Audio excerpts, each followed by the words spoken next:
Mas assim, a gente vai começar a aula aí dando continuidade aí à aula um que o Renatson falou aí um pouquinho sobre seleção de rolamento, designação, nomenclatura, falou um pouquinho aí sobre a SKF, como utilizar as ferramentas no site da SKF. A gente vai dar continuidade a essa aula, só que hoje o tema, a gente vai estar falando um pouquinho sobre os sintomas de falha dos rolamentos e as maneiras que a gente tem para estar identificando essas falhas. É, Vou começar já, essa aula vai ficar gravada no YouTube, então, assim, se não der o pessoal ver, o pessoal depois pode acessar, assistir, a gente vai deixar essa aula aí disponível no YouTube aí para quem quiser acessar um conteúdo aí gratuito, né? Vai ser uma aula rápida, eu creio aí que em meia hora, 40 minutos, acho que vai dar para a gente estar abordando todos esses assuntos, né? Visto que é um assunto vasto, né?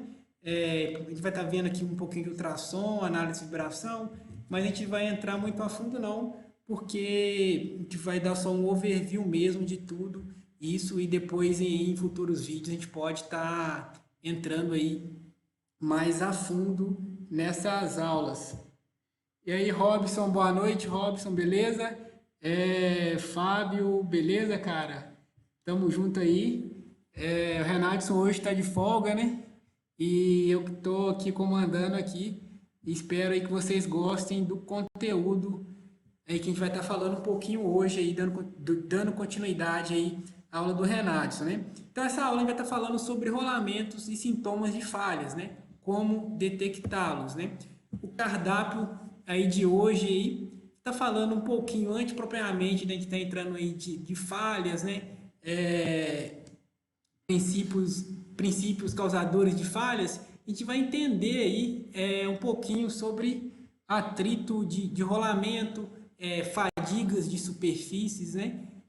Qual tipo de lubrificação ocorre dentro de um rolamento ali, dentro do elemento rolante, que é a pista interna, externa, né? E depois, propriamente dito, a gente vai estar entrando aí nos principais causadores de falhas, né? Os métodos de como você identificar essas falhas e a importância de analisar a causa raiz, né? Para a gente estar trabalhando aí não só nos sintomas, mas sim na causa raiz. Oi, Dênio, boa noite, cara. Tudo bem aí?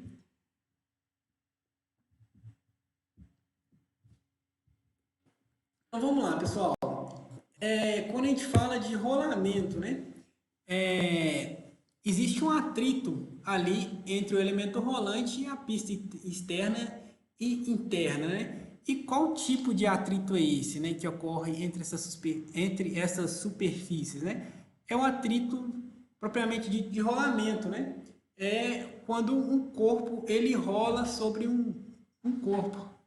E então é, a gente tem o atrito de rolamento, né? E se você for perceber, né, hoje o rolamento ele é amplamente utilizado, né? Não só na indústria, mas também aí nas diversas aplicações. E o porquê disso, né?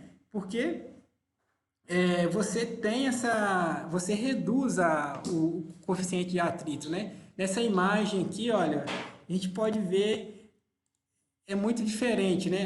Aonde você tem duas superfícies planas, né? Você for movimentar essa carga, né? Você vai ter um maior, vai exercer de você mais energia, né? Vai gerar um consumo maior de energia, gerar mais calor e com rolamento você pode ver que você consegue fazer esse movimento da mesma forma, só que com temperatura com menos esforço, né? Você também você tem aí também a redução de temperatura e Renatson chegou aqui, E galera. aí, galera? Bom demais. E você tem essa redução de temperatura. Por isso a gente tem a vantagem de estar utilizando o rolamento, né? Ele já é muito utilizado dentro da indústria e também fora da indústria, né? Então a gente falou um pouquinho sobre o atrito de rolamento. Pessoal, e quando a gente tem um atrito, se a gente não tiver um processo de lubrificação adequado, né, lubrificante na quantidade, especificação correta, pode ocorrer o contato entre as superfícies e pode aí estar gerando a fadiga de superfície, né? No elemento rolante, ou na pista externa, externa, e a gente conhece também como pitch, lascamento, catrelamento. Se você pegar aí um rolamento após uma falha, né, você fazer a limpeza dos componentes, né, é possível observar aí que ocorreu o atrito entre os componentes internos, né, que gerou essa fadiga da superfície, né, que a gente observa aí quando o rolamento está em operação. Como que a gente detecta isso, né? Através de alteração de temperatura, ruído anormal, alteração do espectro ali da análise de vibração, a gente consegue estar pegando isso. Pessoal, e como que a gente faz para a gente estar eliminando, né, reduzindo ao máximo esse atrito, né, para evitar essa fadiga de superfície, né, entre tanto do elemento rodante quanto das pistas internas e externas, né? A gente vai estar utilizando o processo de lubrificação, né? Se você pegar a tribologia, né, que fala aí sobre desgaste, atrito, lubrificação, ela fala que a lubrificação é ciência que estuda maneiras de você estar reduzindo o coeficiente de atrito entre as duas partes, né?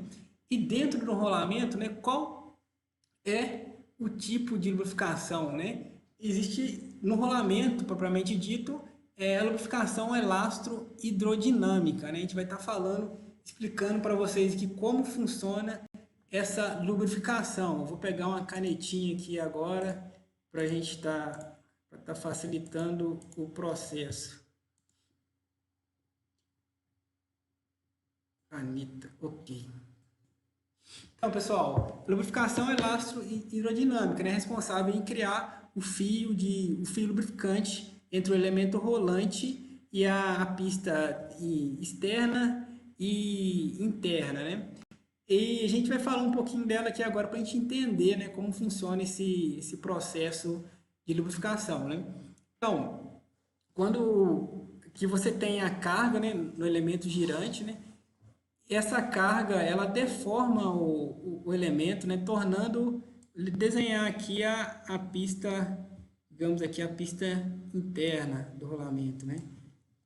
E a gente tem a área de contato aqui, olha.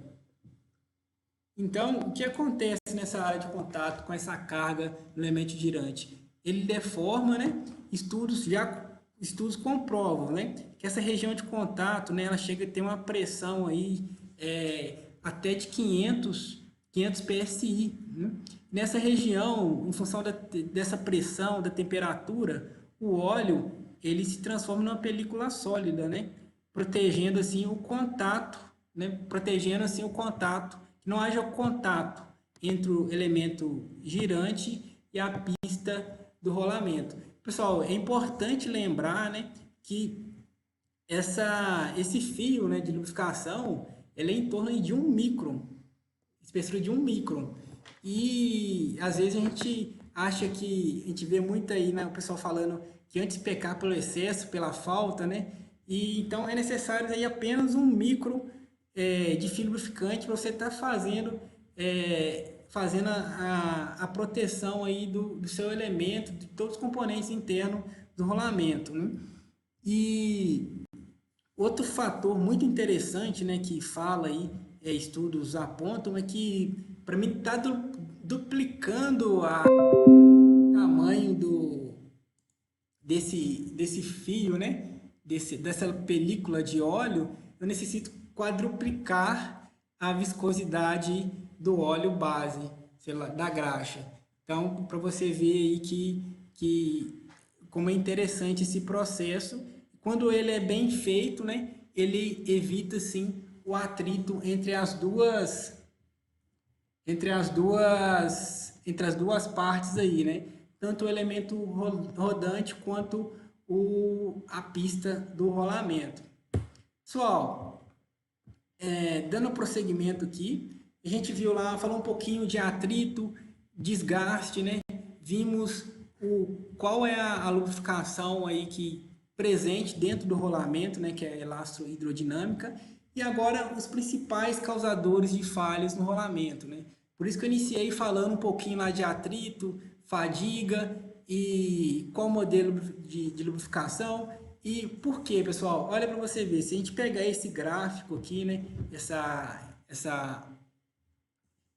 Esse infográfico aqui de rolamento, eu peguei essa informação do site da Ingeteles, até recomendo vocês, que é um material muito bom relativo à programação, e lá eles fizeram estudos, né, que eles chegaram à conclusão que 34% da falha de rolamentos, ela é em função de lubrificação inadequada, né? Quando a gente fala de lubrificação inadequada, o que vem à nossa cabeça, né? Lubrificante incorreto, periodicidade incorreta, excesso, a falta, o plano de lubrificação também incorreto, contaminação, enfim, tudo isso gera esse percentual aí tão grande de falha em rolamentos, né? Esse 34%. E a importância aí da gente estar priorizando aí a lubrificação dentro das nossas atividades, né? Pessoal, e agora, como a gente fazer a detecção dos sintomas de falhas, né? Qual método utilizar, né? Antes da gente começar a falar aí dos métodos, né, de como fazer essa inspeção, essa verificação, eu queria dar uma passada essa curva PF, né? Onde a gente consegue enxergar aí o ponto inicial de falha e a falha em si, né? O que essa curva ela fala para a gente, né? Quando eu utilizo métodos de inspeção preditiva, né? Se você observar aqui, olha, eu pego a falha, sintomas de falha, próximo da falha inicial. Olha para você ver. Iniciei a falha aqui e quando eu utilizo o ultrassom, eu pego a falha aqui, olha, próximo à falha inicial. Eu utilizo, por exemplo, a análise de vibração. Já pego um pouquinho para cá, ó, no P2, mas ainda está próximo do ponto inicial. E aí à medida que eu vou utilizando técnicas mais sensitivas, né? Por exemplo, eu vou utilizar o estetoscópio, né? Vou pegar no ruído. Olha aqui, olha. Aqui está meu ponto de falha. E aqui que eu já começo a detectar o ruído. Olha para você ver. Então já está mais distante do ponto de falha inicial e mais próximo do ponto de falha, né? Da quebra em si, né? E por último, o calor, né? Que ali, digamos assim, o termômetro, o high-tech, você já está próximo ali da falha em si. O que eu quero dizer com isso, né?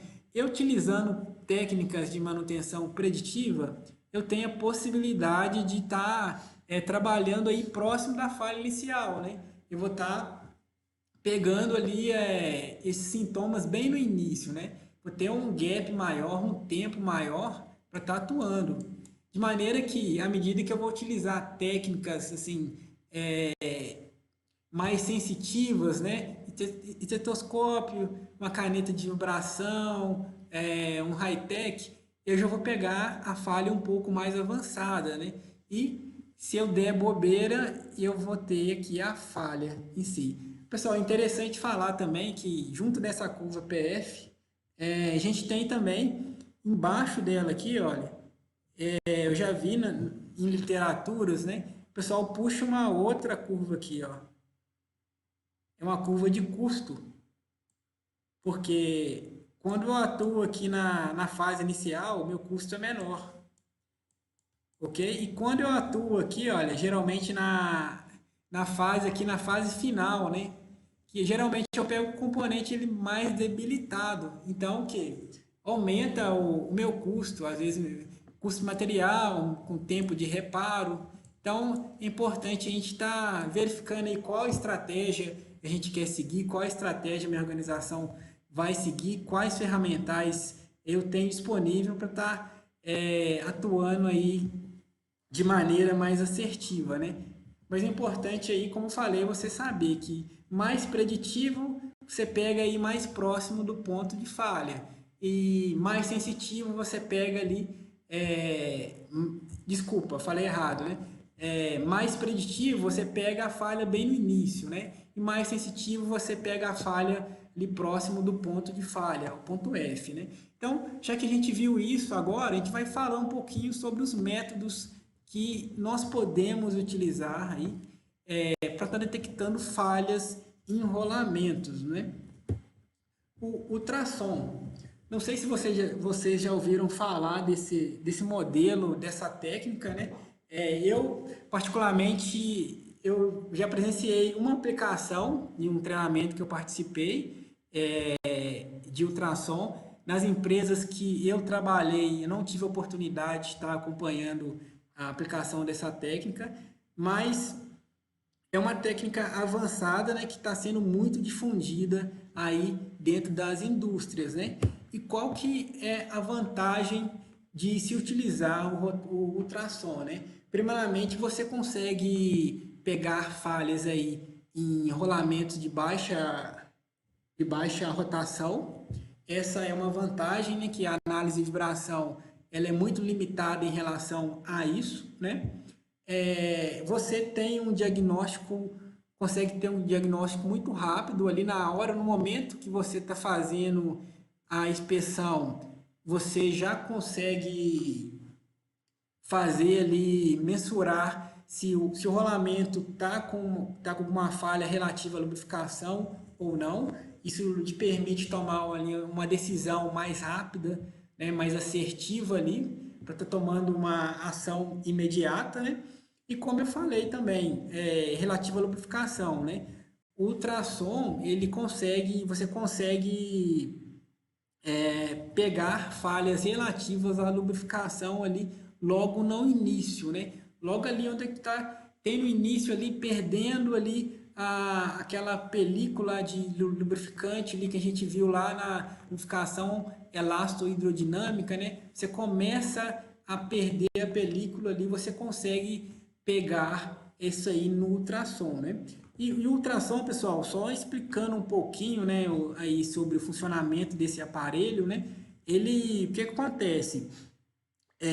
O ouvido humano, ele pega frequências de 20 Hz até 20 mil Hz. E já foi comprovado, né, que as falhas iniciais em rolamentos, ela se inicia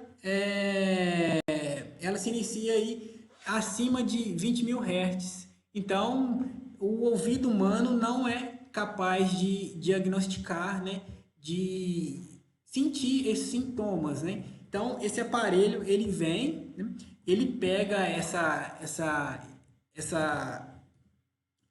frequência, né? Ele converte essa frequência em uma frequência para o ouvido humano estar ouvindo, detectando, e, e transforma ainda essa frequência em decibéis novamente aí para você estar escutando o seu rolamento, o ruído, né? E vamos falar um pouquinho da desvantagem, né? A única desvantagem que eu posso observar dessa técnica é a questão inicial que você tem um alto custo de implantação, né? Eu andei pesquisando aí, um aparelho que eu pesquisei estava em torno de US$ 10.000, US$ 15.000. Então, ainda é uma técnica ainda que exige um investimento inicial ainda considerável para você estar começando a aplicar, mas em função das vantagens, acho o custo-benefício em si é muito bom. Pessoal, tem um videozinho aqui relativo ao ultrassom, né? Como ele faz a leitura, né? No início aqui a gente pode ver que o rolamento ele está com fio lubrificante tem baixo atrito, né? E logo após ali a operação, olha, lubrificante eficiente, aumento do atrito. Eu já tenho ali a alteração do ruído, né? E do lado aí tem uma tabelinha, né, que fala dos níveis de falhas de acordo com a baseline, né, que a gente estabelece no aparelho. Então, na frequência aí de 8 a 6 a 8 decibéis, né, você já pega uma falha de lubrificação, uma falha inicial de lubrificação.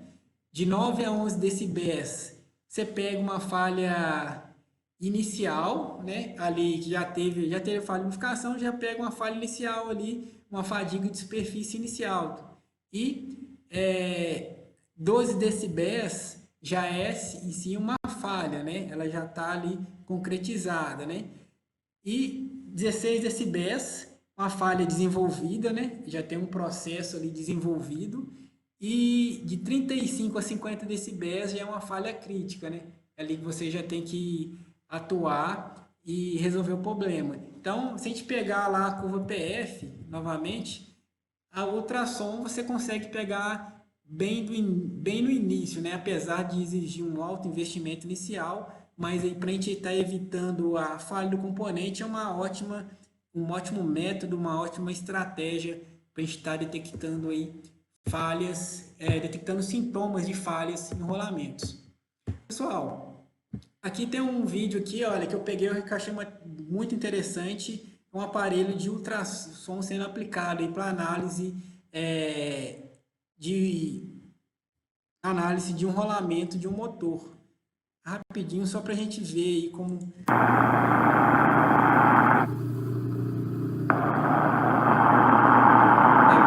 ver que tá no display, está marcando decibéis, né?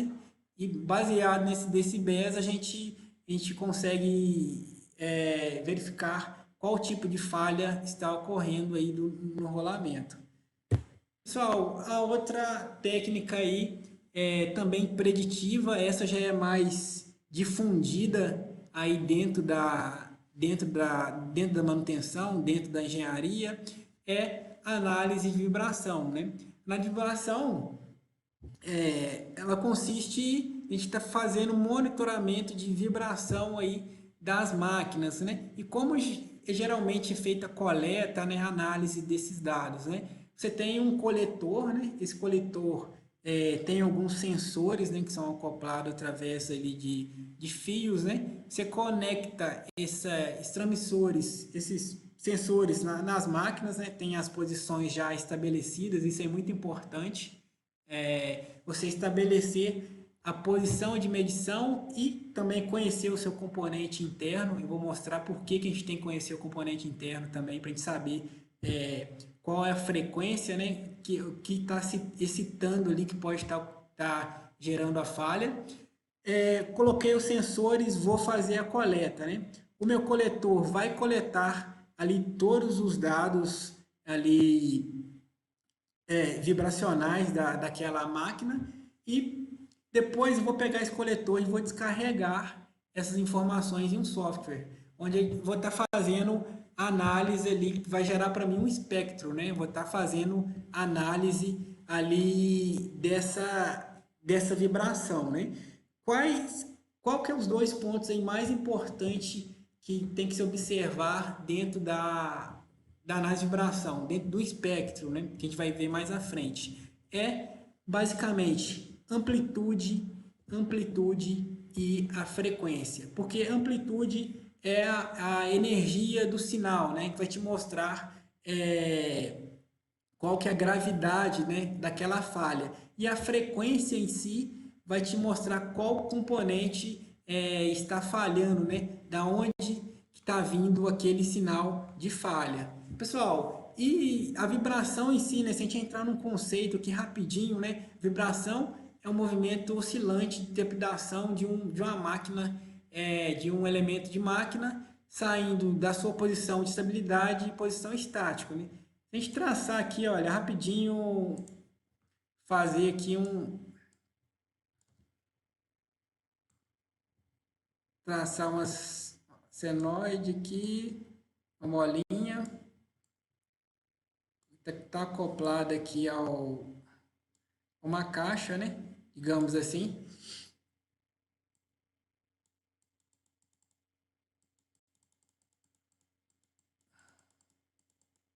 A vibração, como foi falado, é um movimento de oscilação. Digamos assim, que essa mola aqui eu para baixo, aqui ela vem para baixo.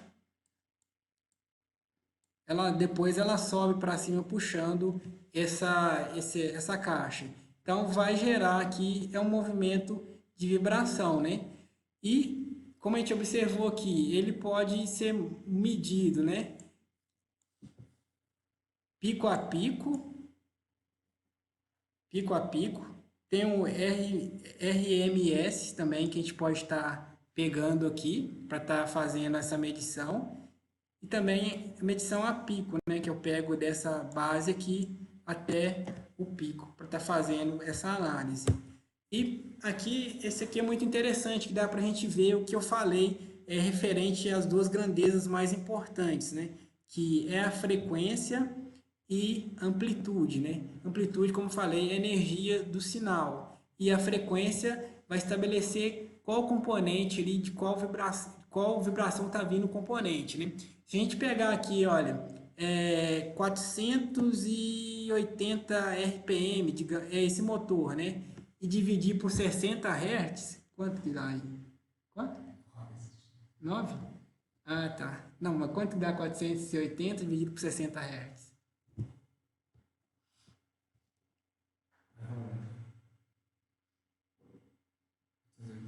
É. Quê? 480, não, é 1480 dividido por 60 Hz. 24,6. Então, olha para você ver, eu peguei a frequência, né, de rotação e dividi o RPM. Então, olha para você ver, eu sei que o motor está nessa frequência aqui, olha, 24. Agora vamos dar um outro exemplo aqui, olha, dessa caixa de esse redutor aqui, olha. Faz aí, Renato, para mim novamente aí. 1480 dividido por 60 vezes o número de dentes, que é 83. 2.407. 2.047. Então a frequência, olha, se você ver puxar a linha aqui, olha. Aqui, ó. Opa, desculpa. Ó. Deu certinho, olha. Eu achei a frequência aqui do redutor. Pessoal, é interessante demais a análise de vibração, uma ferramenta assim estupenda, né? Que se você, técnico de manutenção, inspeção, você tiver acesso, não sei se você vai fazer análise, se você vai coletar, mas o que é importante disso daqui? Às vezes não geralmente você vai ser o cliente, né? Você vai receber esse relatório, né? Você receber o laudo disso. É você tratar isso com seriedade, né? E principalmente com velocidade, né? Da celeridade aí na tratativa das ações, porque a gente percebe muito que às vezes a preditiva, apesar de ser uma ferramenta assim, estupenda, né? Que vai te ajudar a diagnosticar falhas ali próximo ao ponto inicial, né? Inúmeras falhas, desbalanceamento, desalinhamento, falha de dentes, de engrenagem, né? Falha de uma pista interna, de um rolamento, falha também de lubrificação, mas se eu não tiver seriedade de estar fazendo a condução desse relatório, principalmente velocidade, nada disso adianta, né? Porque o sintoma foi identificado, mas se ele não for tratado ali com essa velocidade, né, vai chegar ali ao ponto de falha e nada vai ter adiantado aí você ter utilizado a preditiva em si, né? Vai ser uma ferramenta cara, muito cara, que você vai estar utilizando aí no seu departamento e você vai tem exposição no seu departamento e infelizmente não vai estar utilizando, né? Pessoal, dando continuidade, agora, ainda na análise de vibração, né? Como eu falei, você descarrega essas informações aí num software, software, né? Ele já vai te dar aí, já tem uma base de dados, um banco de dados que vai te ajudar a fazer a análise, né? Mas também tem algumas tabelas aí que te ajuda a você identificar aí uma frequência de falha, né? Se você pegar essa tabelinha aí, digamos assim, olha, eu tenho uma desbalanceamento, né? A frequência aí de 1 vezes RPM. Então, geralmente, o desbalanceamento aparecer aí nessa frequência aí de 1 RPM, né? Por exemplo, vamos pegar aqui falta de firmeza mecânica, né? Geralmente o pessoal coloca baixa rigidez, né? Ela aparece, geralmente essa falha vai aparecer 2 vezes ali o RPM da máquina. Então é uma tabela padrão que é utilizado aí, tem outras várias também que são utilizadas aí para ajudar o analista a fazer a análise ali do espectro de vibração e dar o diagnóstico de falha ou não do componente, né?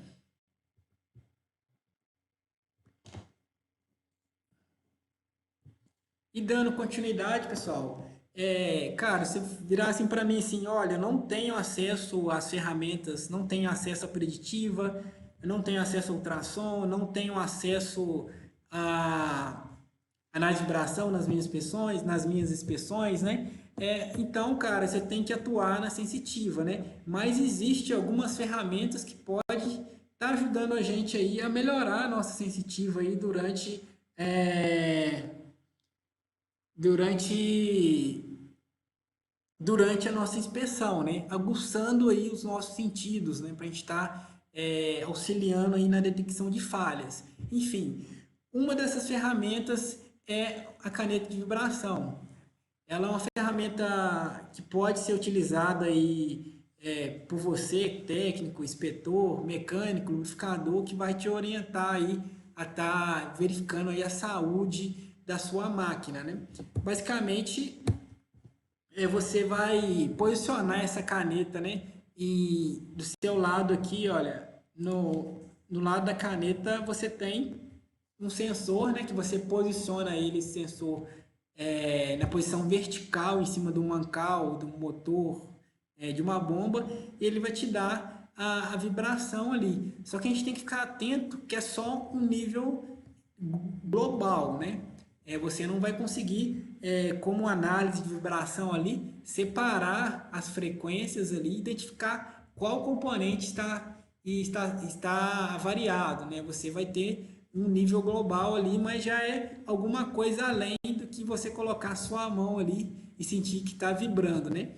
E o importante disso tudo, né, é você fazer o controle também para você ter base ali de dados, né? Digamos assim, que você faça uma medição ali de vibração, digamos aí de 3 em 3 dias em um determinado mancal. É você registrar essas medições para que você possa ver se está tendo uma evolução, se tem uma evolução ou não, né?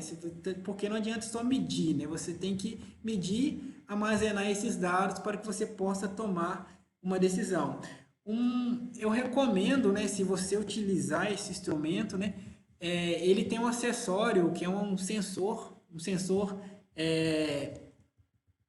tipo esse daqui que é conectado ao coletor de dados de análise de vibração. Você conecta esse sensor aqui na outra parte da caneta aqui, olha, você pode acoplar ele também com ímã, né? Ele te dá uma maior precisão na medição e você acopla aí no mancal e faz uma leitura mais precisa. Então, essa é uma recomendação aí para você dar preferência a utilizar esse sensor em vez de utilizar esse sensor aqui que está na outra extremidade da caneta de vibração, né?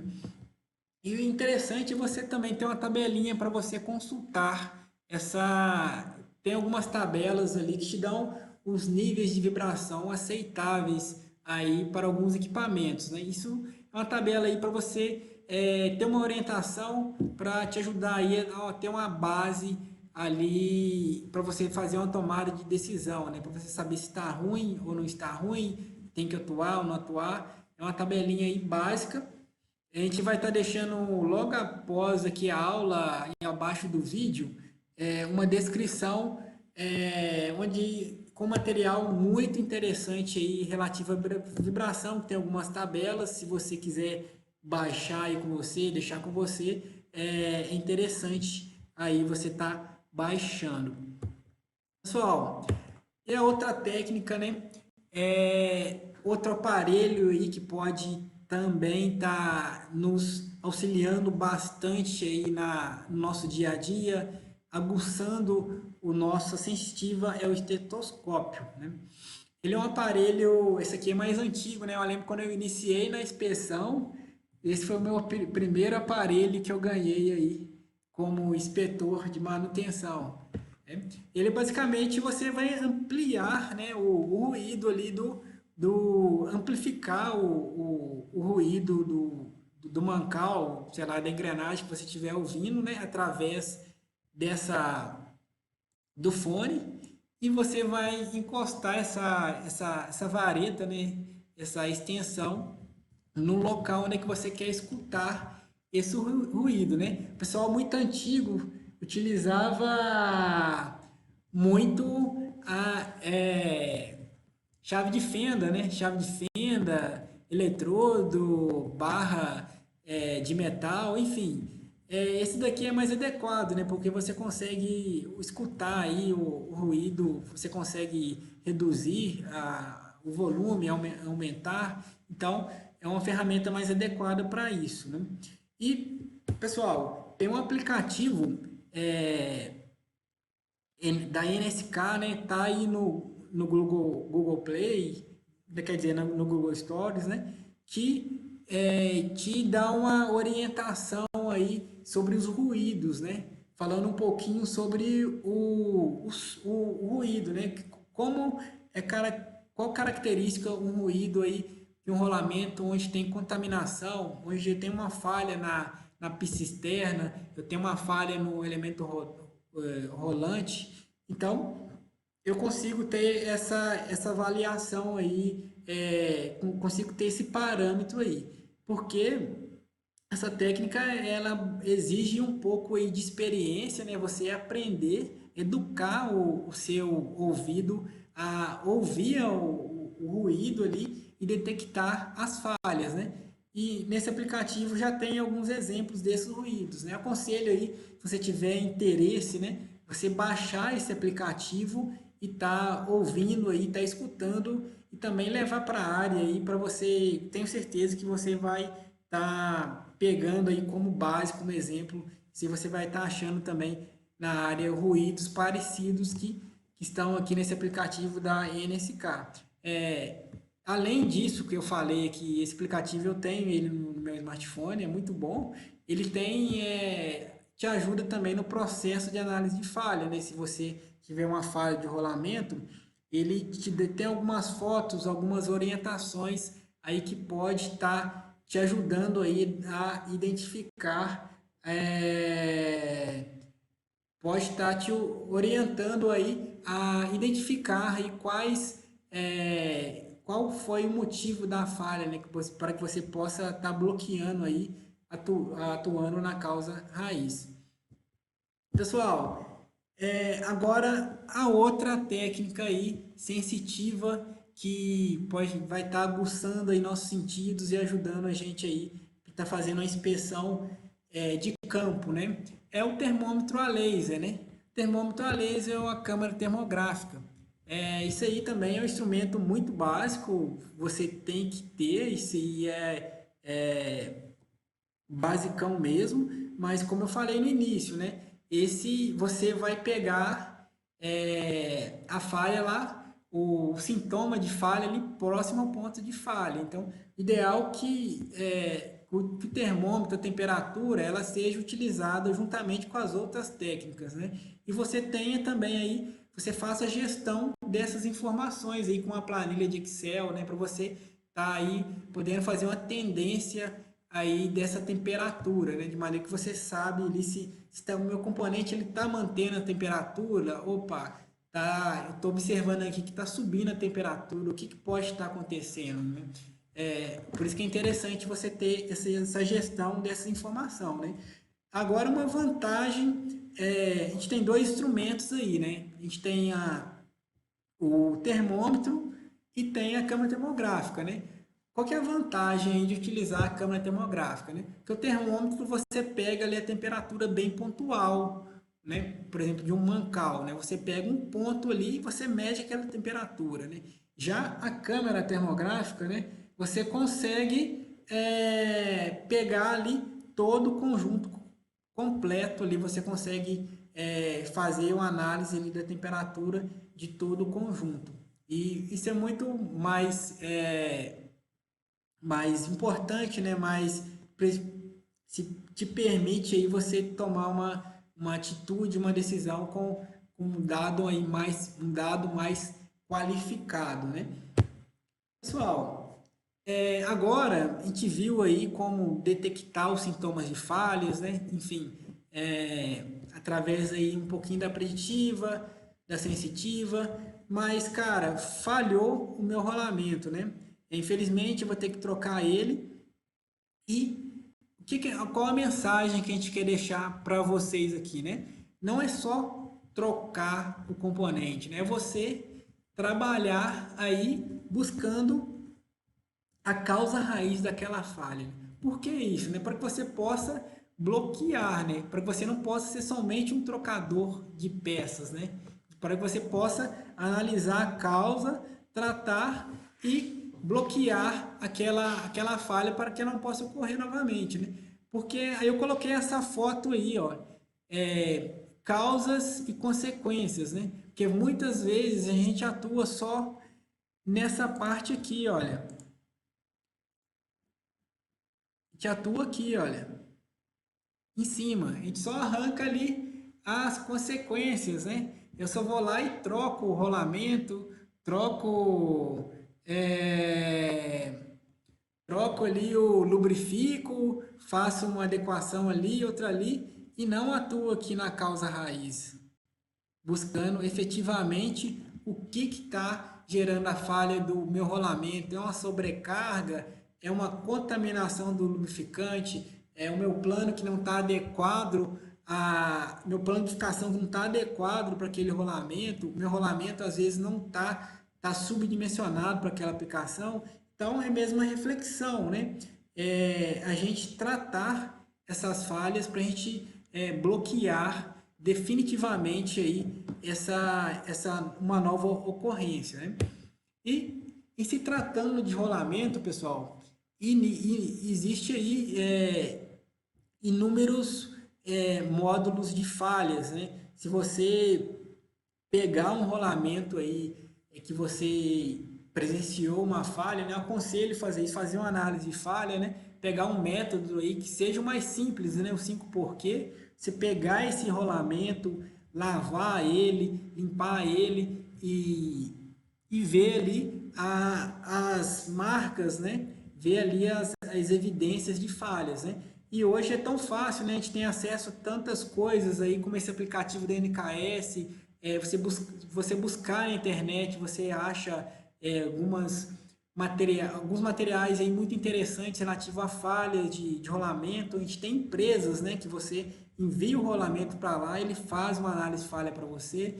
Então, hoje está muito prático, né? A gente está fazendo isso. Mas, se você pegar aí e fazer, eu tenho certeza que você vai conseguir aí já chegar a uma causa raiz, né? E aqui a gente trouxe para vocês aí alguns exemplos aí de falhas, né? Que a gente pegando algum material, vendo, você vai conseguir detectar qual tipo de falha que ocorreu naquele rolamento, né? Essa primeira foto, pessoal, é um rolo, né? Se a gente pegar aí, é um rolo, né? A gente tem uma vibração de origem externa quando o equipamento estava parado, né? Isso pode acontecer, né? Eu já presenciei isso, né? Equipamentos próximos, localizados próximos às peneiras vibratórias, né? Às vezes você tem um mancal de rolamento instalado próximo à peneira, né?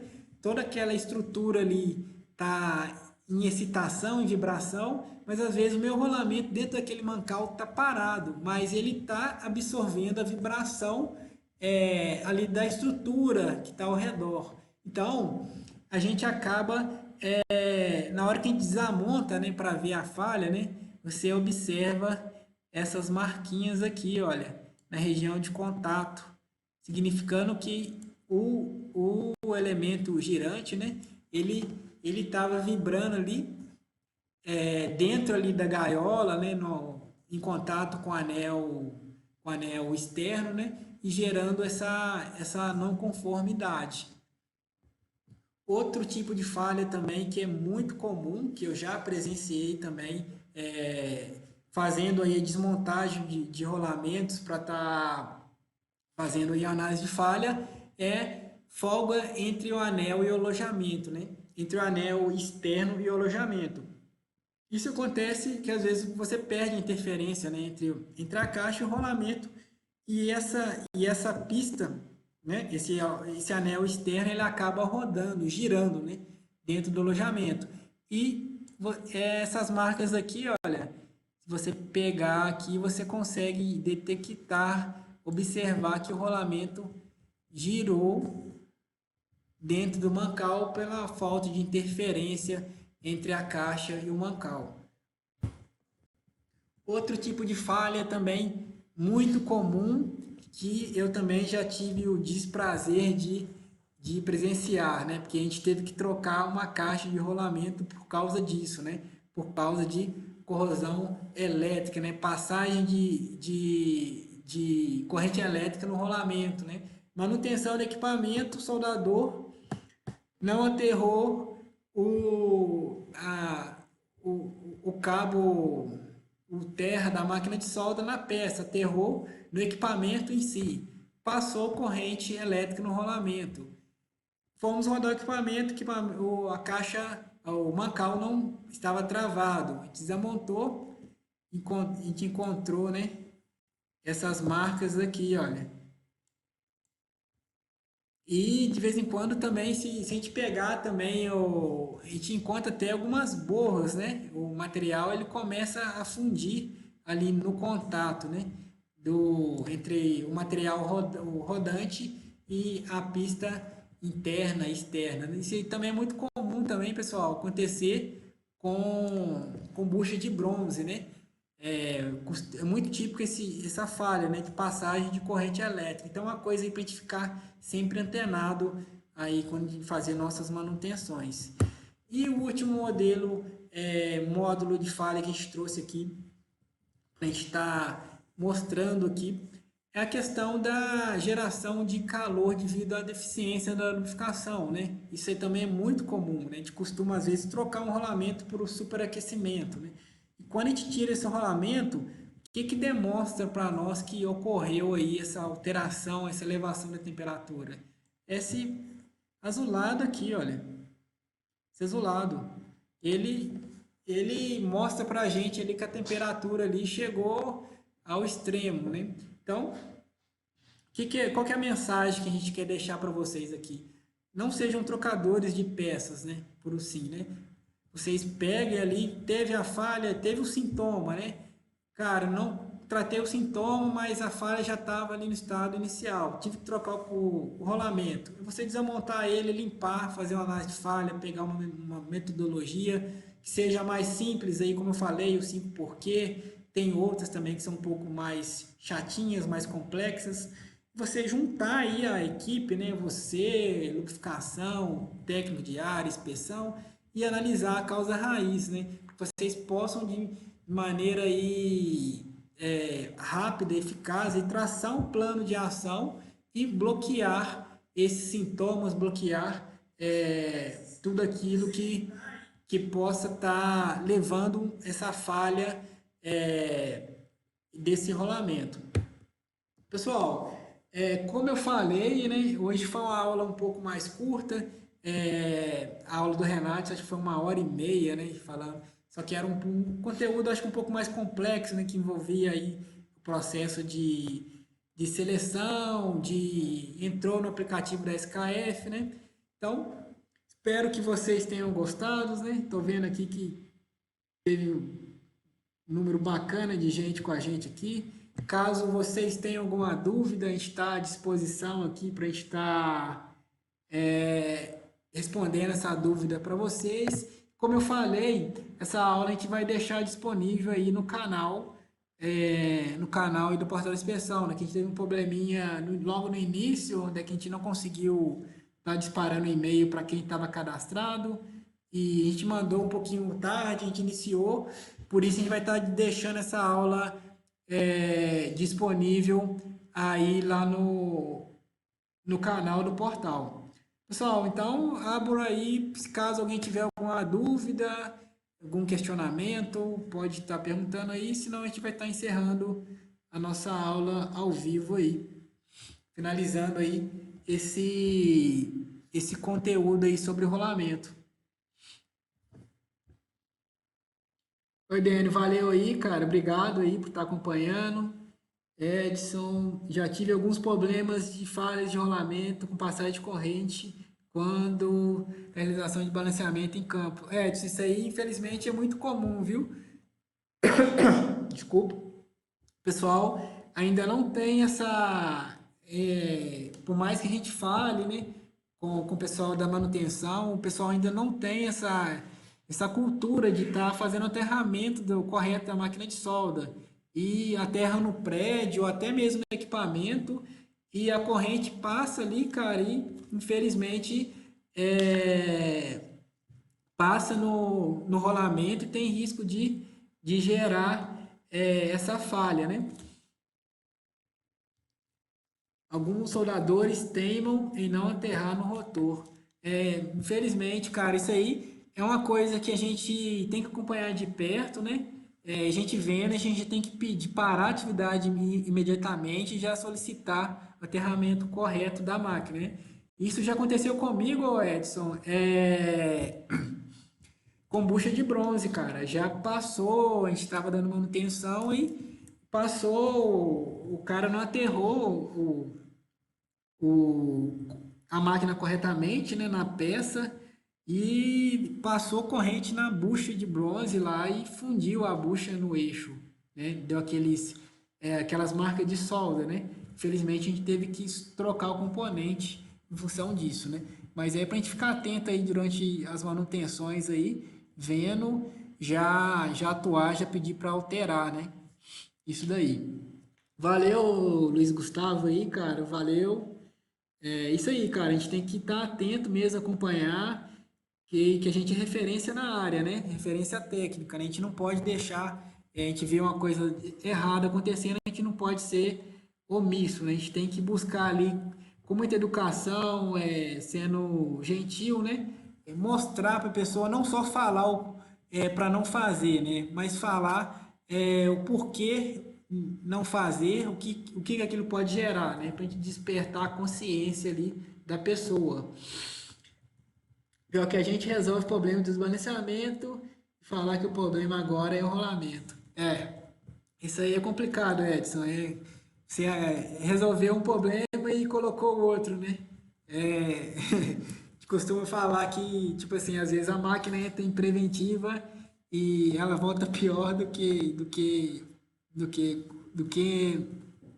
no momento que ela entrou, né? Mas é só a gente ter perseverança aí que a gente consegue mudar a cultura do pessoal da equipe.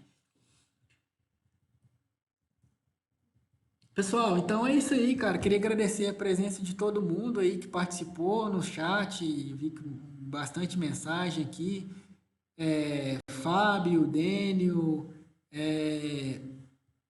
o Edson, Patrícia, Augusto Dutra, o Leite aí, cara. Valeu aí pela presença de Robson também. Robson, cara, valeu aí pela presença, sempre presente com a gente aí. Parabéns aí, cara, pelo seu comprometimento lá no curso, por tudo que você tem feito.